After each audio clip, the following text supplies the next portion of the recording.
KPBS On Demand is supported by the National Conflict Resolution Center. Geopolitics, a divisive election year, and strained budgets are all topics that can create tension in the workplace. NCRC can help workplace leaders navigate polarizing issues with the Culture, Communication, and Conflict Certificate. More at ncrconline.com. Artists often go to extremes for their art, and Phil Tippett is no exception. Not unlike Captain Ahab and Moby Dick, and I went down with the whale. Ended up for a few days in a psych ward and then recovery for about 6 weeks. The stop-motion effects wizard talks about the 30-year journey to bring Mad God to the screen. Welcome back to listener-supported KPBS Cinema Junkie. I'm Beth Accomando. Phil Tippett has worked on such blockbusters as Star Wars and Jurassic Park. But to him, those films were just his day job, while he spent his spare time developing personal projects that he says were just too weird for Hollywood. The result of his painstaking labors is Mad God, a bleak and beautiful descent into hell. On today's bonus podcast, I speak with Tippett, as well as with poet Saul Williams and Rwandan filmmaker Anicia Uziman, who created the Afrofuturist musical Neptune Frost. All three are bold visionaries pushing film in exciting new directions. Cinema Junkie is officially still on season break and will be back soon with regular episodes. But I wanted to do this bonus podcast because current top-grossing Hollywood fare has just seemed so dull and formulaic. Jurassic World Dominion, Top Gun Maverick, and The Lost City are so predictably paint-by-numbers that you know exactly how it will all play out before the opening credits have even finished. But there is absolutely nothing predictable about Mad God and Neptune Frost, and I want to celebrate that. First up is Phil Tippett. For an Oscar-winning special effects artist who was working on Jurassic Park as stop-motion animation was giving way to computer-generated effects, he's a decidedly non-tech-savvy person who took about 10 minutes to log into the Zoom session. I point this out with nothing but empathy. He also looks like a mad Santa and comes across like that curmudgeonly relative who's annoyed to be at the Christmas party. I was worried that if I asked a bad question, he might just get up and walk away. But he put up with me and my questions and offered candid insights into his creative process.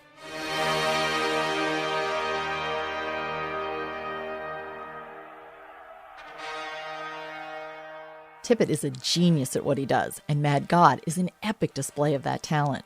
The film's a wordless descent into hell, but on a certain level, there are no words to describe it because it invents a new category all its own.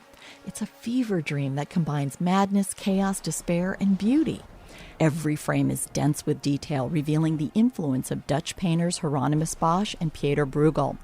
The end result is something bleak and dark, but also gorgeously seductive in its meticulous craftsmanship. Tippett is probably best known for his stop-motion animation of such things as the AT-ATs in The Empire Strikes Back and Ed 209 in RoboCop. If you're unfamiliar with stop-motion animation, it requires physically manipulating objects in painstakingly tiny increments between individually photographed frames. I began my interview by asking him what the first stop-motion animation film he saw was.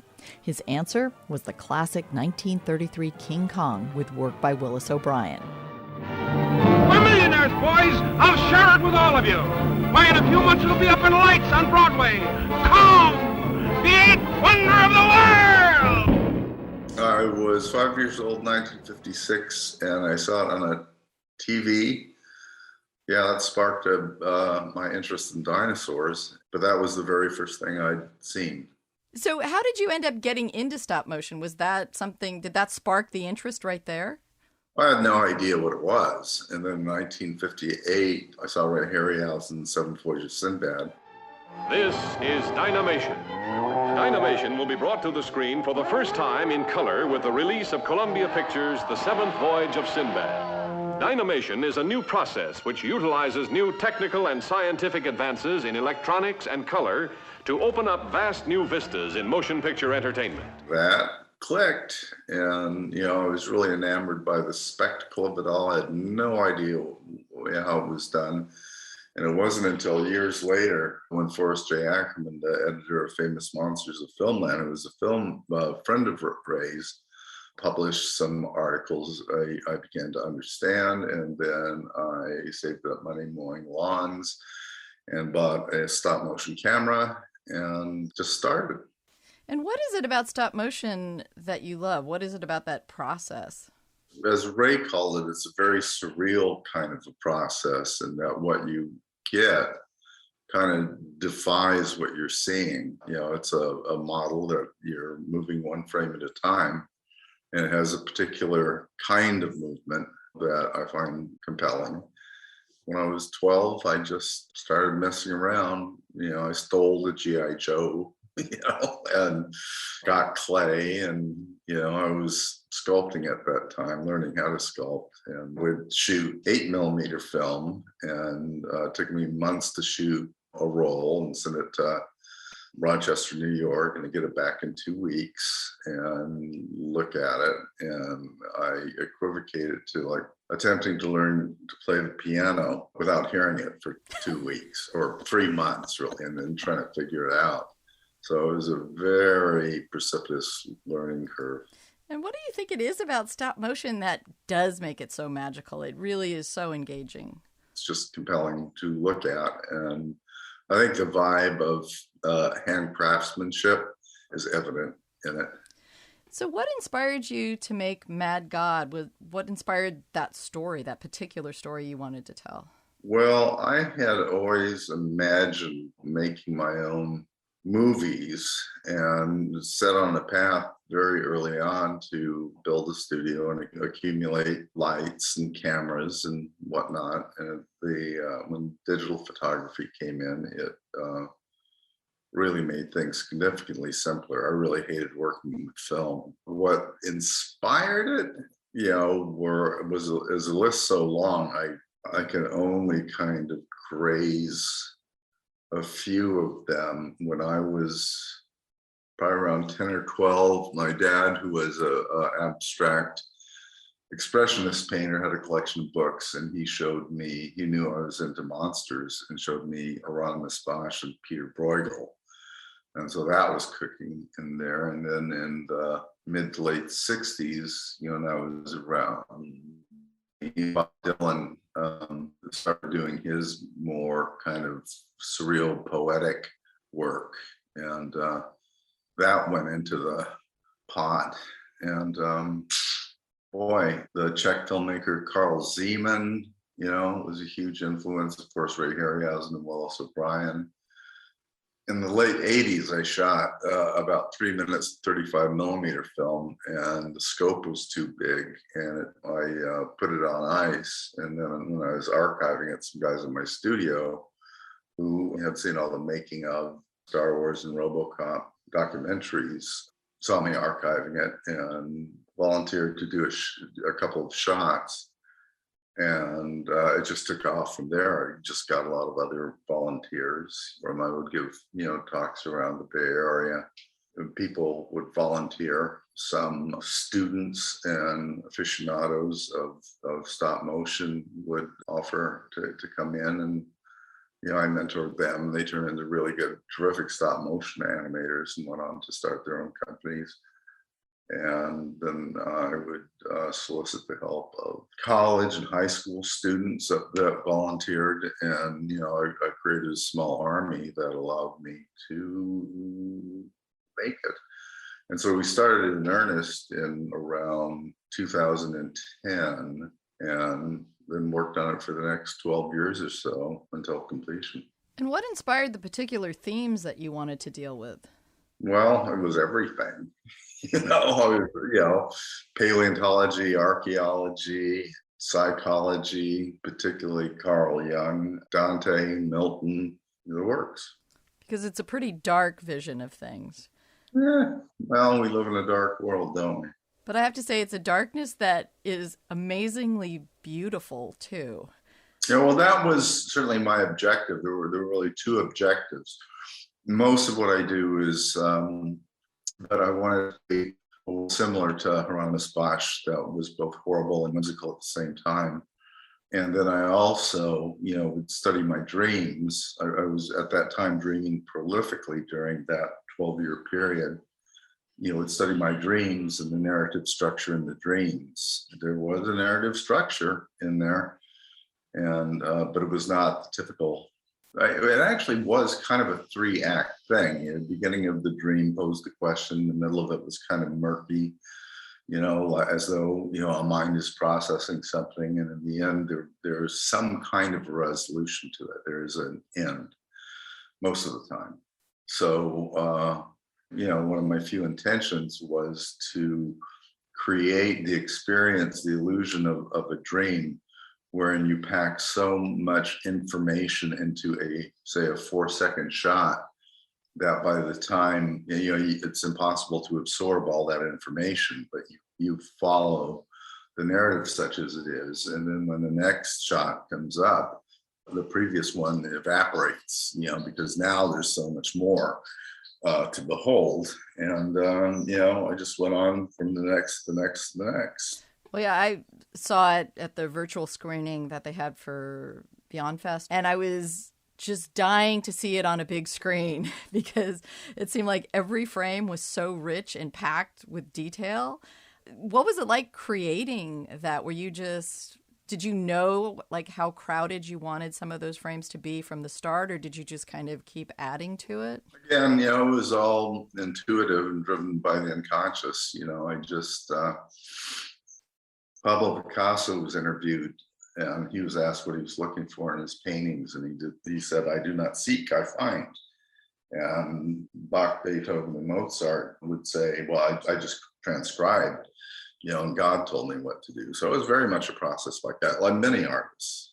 I was not interested at all in anything that was polemical, political, whatever. Although when you're doing this stuff, you kind of don't know what you're doing. And then in retrospect, you kind of realize, oh, in fact, just the other day, I was reading in the New Yorker an article on Carlo Collodi, who wrote Pinocchio, the original Pinocchio. And I realized, wow, that was a huge influence. I read that, quite a few times when I was around the time I was thinking of Mad God, but then, it wasn't on my radar that it was actually an influence. And you seem to have a little bit of fun with it, too. I noticed at least one Ed 209, and I don't know what other Easter eggs or fun things you may have added in the background.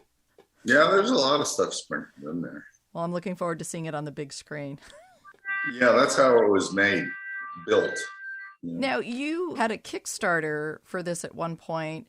What was that like? And is raising your own money, does that give you more freedom, or does it just create like a whole new set of kind of complications and challenges? Well, the Kickstarters were really essential to kickstart the movie. The first one, I asked for $60,000 and got 120. Next one, $60,000.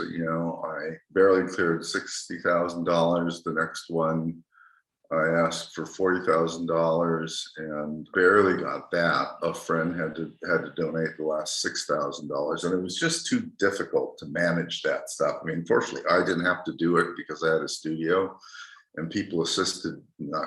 They set it up for me.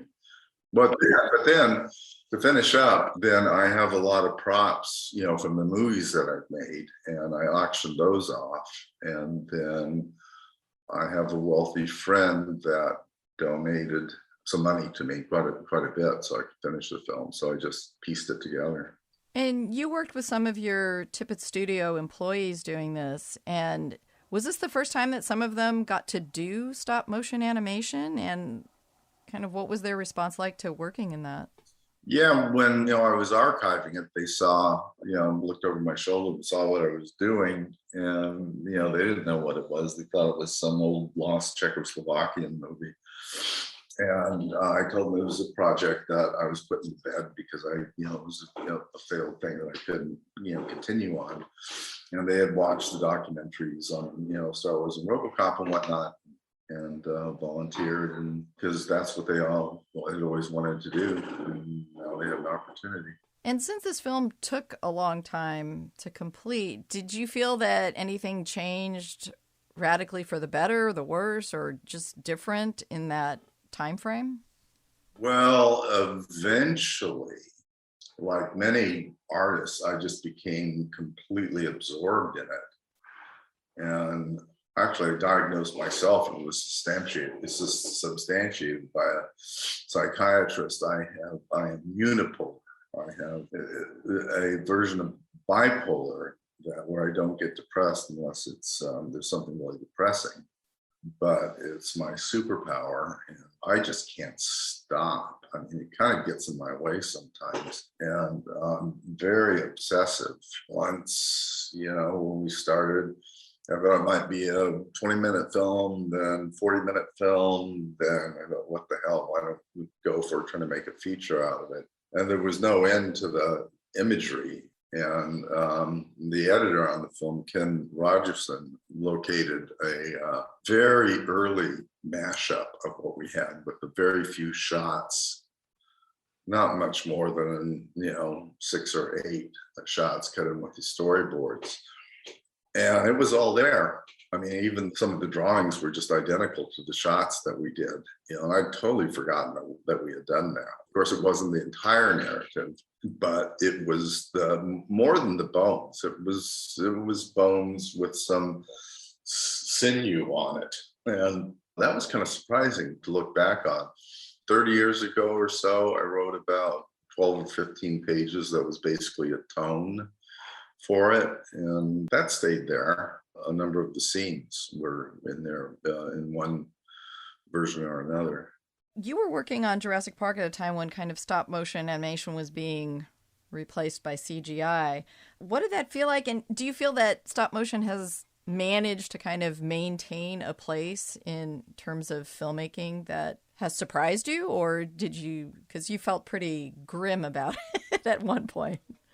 When the digital revolution hit, stop motion was no longer a viable, technique to use. So it kind of evaporated from the stage, and Stayed Alive with Tim Burton, Henry Selick, and now Guillermo del Toro is doing Pinocchio. So there was a big dip in interest for it, and then gradually over the years, people started to get sick of computer graphics. And then it started a slow climb into a resurgence where it kind of lurks today.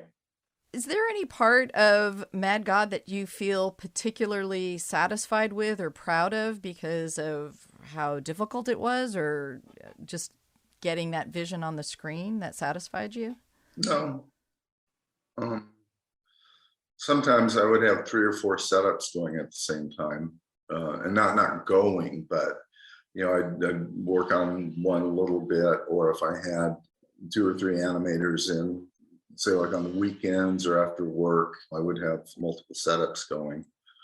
And I have some of the world-class stop motion guys working at my studio, Chuck Duke and Tom Gibbons, and they're far better animators than I am.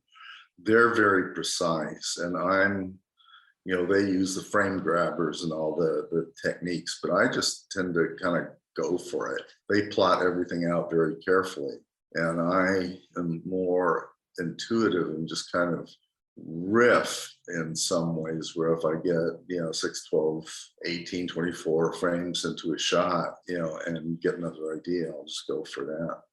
I have to say that after seeing Mad God and seeing that kind of dark vision that you had, I'm just curious, you also work on big Hollywood mainstream films, but do you feel that there's kind of, do you always feel like you're kind of in butting heads with that, or like? No, it's my day job.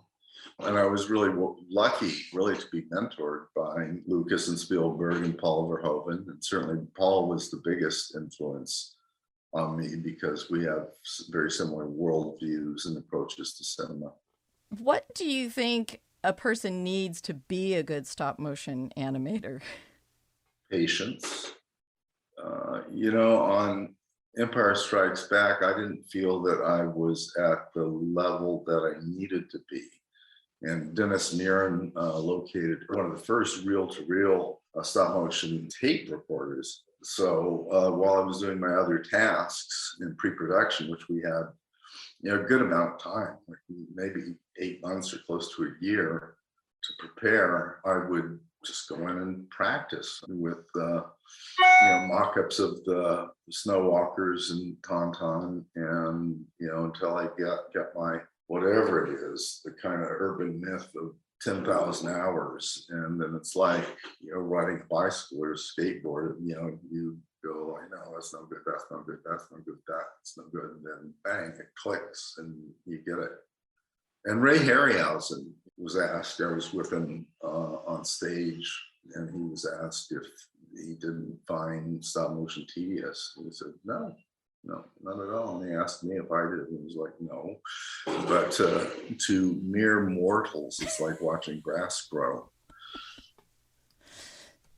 Do you have an idea for another film after this, or do you need to recuperate a bit? Well, I certainly needed to recuperate after Matt God. I ended up hating it.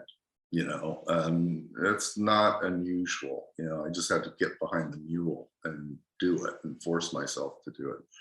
But that was my manic state, not unlike Captain Ahab and Moby Dick, and I went down with the whale and ended up for a few days in a psych ward, and then recovery for about 6 weeks until I built myself back up. So it was really a religious journey. It was otherworldly. I was guided by other spirits, and like Mozart would say, Bach, I just did what I was told. So how do you feel about the film now? Well, I'm glad to be finished with it, but for me, it's never finished. I had to be kicked off of it I was the producer on it, but then when it came to, marketing and get the film out there, the producers that were in charge of that just kicked me off it. I was really lucky to get 2 guys that were absolutely integral to the movie. Dan Wolf, who did the score, and Richard Beggs, who goes back to Apocalypse Nowadays, Academy Award winning guy. I can't believe he stuck with it for he came on in the last 6 or 8 years when we started the first Kickstarter, or immediately afterwards. And, I'm not a micromanager, and, I would go in and spot things with them and might have a couple of maybe half a dozen notes. And then it was just, I'll leave it to the, master chefs to do it and just leave them alone. Sometimes they take my, suggestions, and sometimes they wouldn't, and sometimes they turn them into other things. So my process with Dan was, he was a admirer of Sergio Leone, and Dan can write for anything. And so, I only knew that he did these kind of Marconi-esque things. And then I showed him a little 8mm high video. It was kind of all over the place, and the sound effects were like ambient sound effects that I picked up with my kids, and dialing a radio back and forth. And I had no idea that Dan had been involved with, creating sound environments for, various dance companies, and was very much into his own ambient music. And it was like a marriage made in heaven. So I showed him the first 3 minutes that I had shot years earlier. And at that time, a friend, Klaus Floride, who's the bass player in the Dead Kennedys, had mocked up something years earlier. I mean, maybe 15, 20 years ago. And it was just too on the nose. And Dan is very, very good with counterpoint to the image, so if you have something going on, he'll do something very beautiful. What my intention was, I didn't want to do what you would do for a normal theatrical feature, where you would assemble your visual material to temp tracks and then cut to those. I wanted the music and the sound to grow at the same time. And because visual material was coming out so slowly, there's really no point in that. I wasn't going to take 12 years to do the whole thing and then dump it on Dan and Richard. So we all built the thing together. We would take, say, Dan's first 10 or 12 minutes, or right in the beginning, his first 3 minutes, and editor Ken Rogerson and I would just chop it up and then fill in as the score developed, add more and more and more original music. I want to thank you very much for taking some time to talk about this film and for making something that doesn't fit into any category. Yeah, apparently not. Okay, bye, Beth. That was Phil Tippett talking about his film Mad God. More bold visionary work is on display in Neptune Frost. Once upon a time, tango yakala. Once upon a time, tango yakala. Chira-chan is a money son. Chira-chan is a money son. Directed by poet Saul Williams and Rwandan filmmaker Anicia Uziman, Neptune Frost is billed as an Afrofuturist musical. It's also a cinematic poem that provides a radically different and visually stunning window on the Black experience. I saw the film during virtual Sundance and was dazzled by both its seductive style and rich thematic layers. But as with Mad God, it's a film that's difficult to describe, so I asked Williams and Uziman to offer their descriptions. Neptune Frost is a love story. It's a story of two people who meet in a dream before they meet in real life. One of these people is a Colton miner, and one of these people is a runaway. And the story tells the story of how each of them steps into their power when they encounter a mysterious force that brings out, I'd say, the best in them. That's very vague, but that is also the truth. But in terms of genre, it's a science fiction musical that has been shot in Rwanda with an entirely Rwandan and Burundian cast and crew.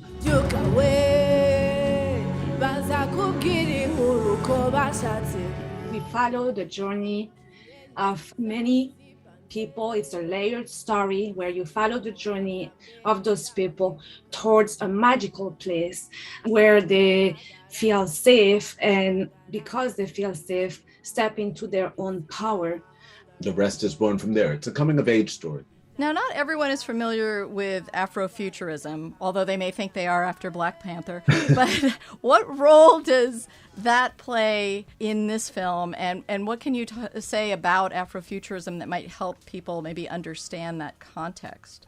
Well, I would say that the term Afrofuturism, as it's commonly used right now, has been a helpful tool for people to kind of learn how to articulate what they're experiencing when they are experiencing a film that is projecting, ideas of a Black experience that is not necessarily related to the oppressive or colonial or imperialistic past. On the other hand, I would say that Anicia and I, in conceptualizing this project, never thought in terms of, we want to make an Afrofuturist project or what have you. We are fans of science fiction, of Sun Ra, of Octavia Butler, of comic books, and all of those things. But yeah, it is. I think it's more so a terms that helps people situating the film.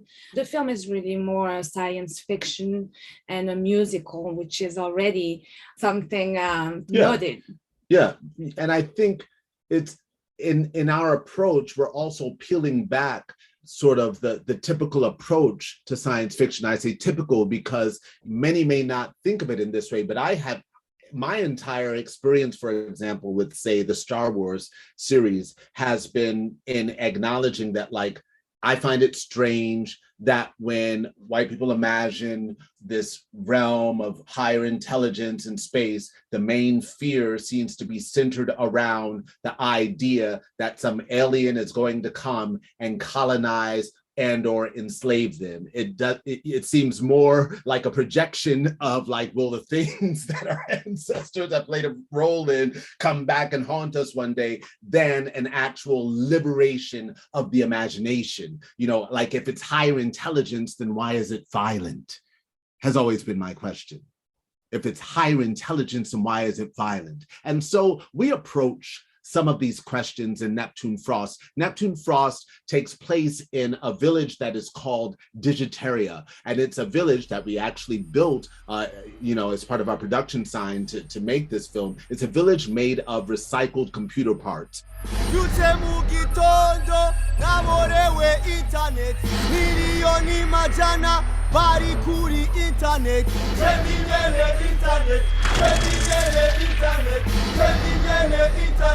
Anisia and I started conceptualizing this film around the time that we learned about the phenomenon of e-waste camps, which are places where our tech goes to die. When you turn in that old iPhone or laptop or what have you, there are village-sized camps, many of them on the continent of Africa, where you'll see piles of motherboards, piles of keyboards, piles of towers for scavenger culture that could come in and bring out, take out the gold or the copper or the titanium and recycle and what have you. And then there's movements surrounding that recycling and the upcycling of materials. And those camps are oftentimes, in fact, always very closely tied to the mines that our tech is dependent on in order to make the smartphones, the laptops, the drones, the gaming devices, where the coltan and tantalum and all these things come from. Those e-waste camps are usually closely situated to those mines. And so our story tells the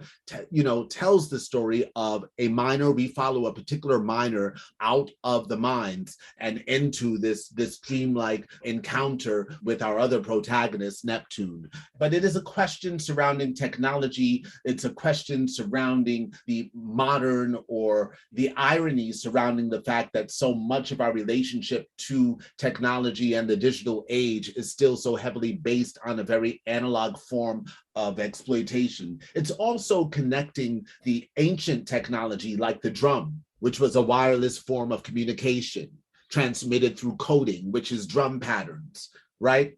To the modern forms of coding and wireless communication. We aim to make those connections in the film. Yeah, it is a way of saying we are present in every layer of time. Every layer of time, our presence is felt, our presence is powerful. And in fact, we are the technology.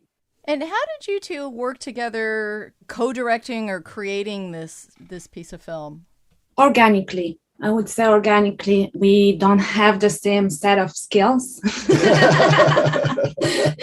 but we inspire each other in our, perspectives. A lot of discussions and exchanges and influences that are fluidity between our the disciplines we share and the things we yearn to see. I might be writing the music for the film. The film is a musical, but that music inspires Anisia as she conceptualizes the visual. And so back and forth, and also very deep research and sharing those new tools and those new thoughts, etc. And so at the end, it merges towards one vision. Yeah. And the film combines so many different kinds of visual elements and styles.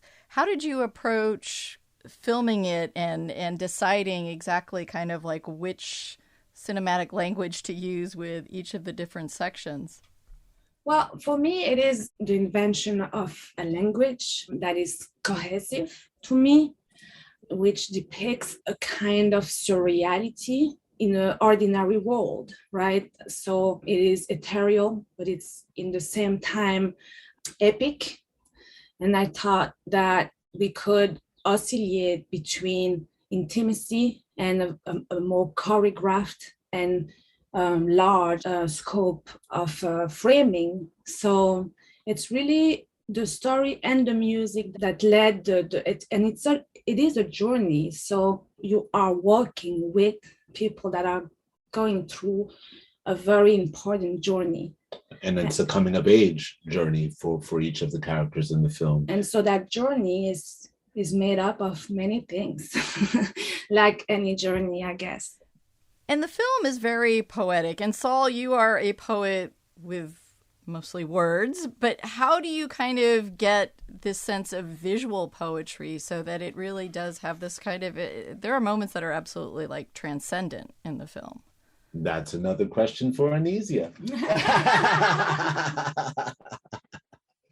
do think that it's related to the fact that we work together. When we say it's organic, it's fluid. It's really about that we are inspired and impacted by each other's understanding of each other, and we are also merging like our history, our aesthetics. And so, to me, poetry or music are very exciting to film, because I do think that color is poetry too. I do think that a movement is a dance, a camera movement is a dance. And so to have the opportunity to have those elements merging, right, those encounters, it's really just like adding on the possibilities. Yeah, it's inevitable. I mean, I've always thought of poetry as a viable alternative fuel source, that it is there to inspire, and that the heightening of language or the assembling or disassembling of language is there to illuminate ideas and possibilities already hidden in the language. And of course, there's a great deal of playfulness and translation in the film in both a literal and an ethereal sense, in that the film was originally written in English. The dialogue has a poetry to it and what have you. But then when we began working with poets and writers and musicians in Rwanda to translate the text and the song lyrics into their language, into a way where they would be most at ease and most present when those words came through their mouth, which meant that we were translating this text now into Kinyarwanda, Kirundi, Swahili, French, all the languages that the film is in, because over there, it's very common for a person to speak 5 languages easily, and not, traveling from one neighborhood to the next, but together, sitting at a table and saying whatever expression works best in whatever language, and everybody understands, except for me, the American dude, who's like, like, this is awesome, wow. And we wanted the film to reflect that experience as well. The poetry of the film, and I believe that the images is also the poetry of the film. It's a synergistic union. It was also very inspired, at one point in one of the songs, it says red and purple lights. I mean, it may be poetry, but it's also very concrete, very real. And what do you do with that? How do you push it in order to convey the story? Because at the end of the day, it's how you convey the arc of a story, right? And so a lot of elements can be entering the frame. For instance, the mind with the voiceover at the very beginning, which is like very poetic on a situation that is more violent than anything else. And we thought that to create a mineral palette to that sequence, would translate the two things that are happening at the same time, which is that you present the characters and you want the people to feel them and to be attached to start a relationship with those characters. In the same time, you are telling a story that is not so easy. So if you push it, I don't know if it is poetry or if it is more like, how do we use what we have to convey a story? There are many things in the film that are universal, but are there some political or social realities about where you shot in Rwanda that American audiences might benefit from knowing? I don't think there is anything that people don't know. The reality of the mining situation in the region is, real. I think there is a lot of things that are very real in the film, but that are just exposed from our point of view, which is not sensationalized and not, it's not a documentary at all.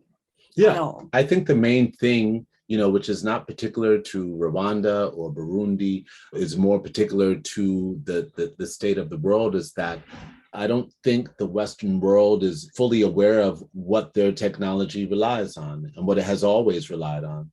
I don't think that the West, and it's not just technology, right? It's all of the things that we take for granted that we never question, or are just at the beginning of questioning, how they arrived here.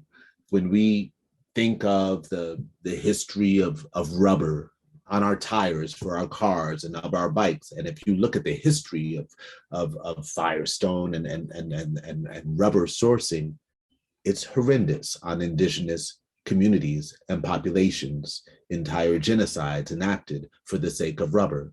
And these same stories hold true for gold, for diamonds, for chocolate, for sugar, for uranium, for cobalt, for, the list goes on, not to mention for free labor, for the enslavement of peoples, and it's all sourced from the same place.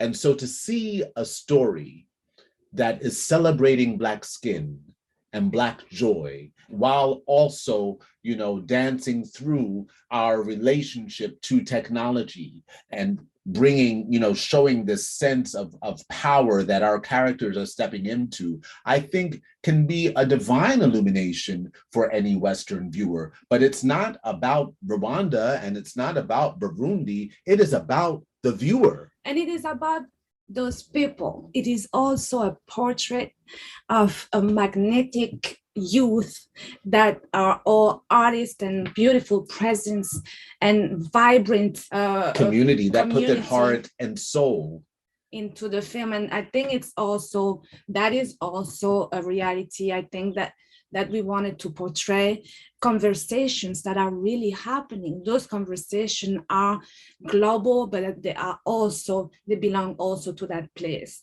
And so it is a way of, I think, of entering very contemporary modern dialogues with young people from Rwanda, Burundi.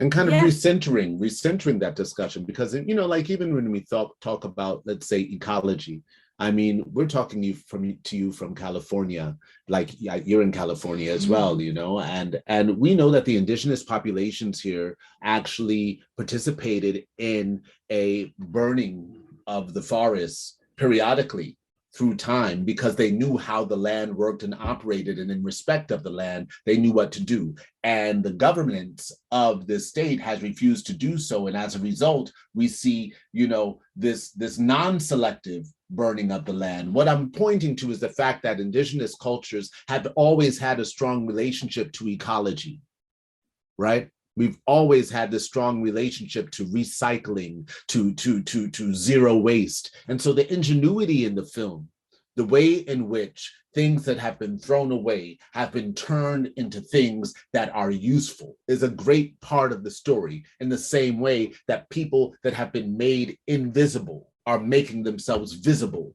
In the same ways that we don't see ourselves as miserable. We don't see ourselves as invisible. Yeah. Yeah. And it is a way to invite everybody to acknowledge that. And to see us perhaps more closely aligned with how we see ourselves.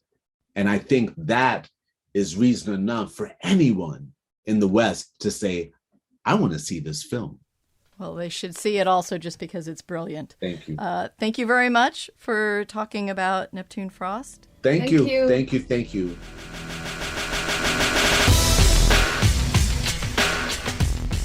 That was Saul Williams and Anicia Uziman talking about Neptune Frost. Thanks for listening to this bonus episode of Cinema Junkie, dedicated to bold visionaries. Neptune Frost and Mad God are the kinds of films that just make me giddy with excitement about the potential of cinema. While Cinema Junkie is on a season break, please check out the show archives for more interviews. And if you enjoy what you hear, please leave a review. Till our next Film Fix, I'm Beth Accomando, your resident Cinema Junkie.